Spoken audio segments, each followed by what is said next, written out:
Saya Fida Vanilla. Hari ni saya nak tunjuk macam mana kita nak split vanilla bean.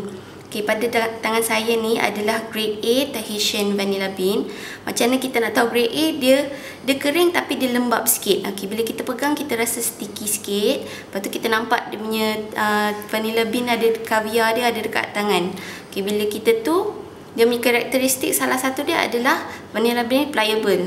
Dia tak bila kata terlalu kering dia akan patah, tapi ni tidak patah. Maksudnya vanilla bean ni elok. Okey. Saya start dengan cara ni.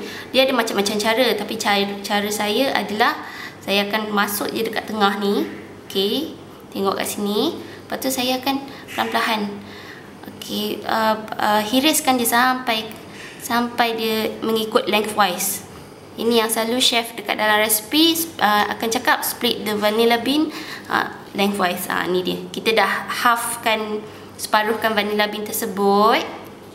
Okay, inilah dia. Lepas tu macam mana kita nak scrapekan dia punya caviar dia ataupun biji-biji kecil daripada vanilla bean.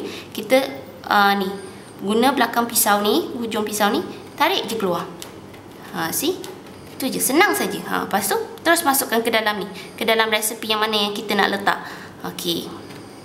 Okey, dalam kadang-kadang dalam setengah resipi tu dia cuma guna dia punya biji-biji caviar ni saja. So apa jadi pada yang batang ni? Jangan buang, sebab ini pun mengandungi dia punya kebaikan-kebaikan dia yang lain. So apa yang you boleh buat ialah potongkan dia, kecil-kecilkan dia, masukkan ke dalam kita punya gula, kita punya garam.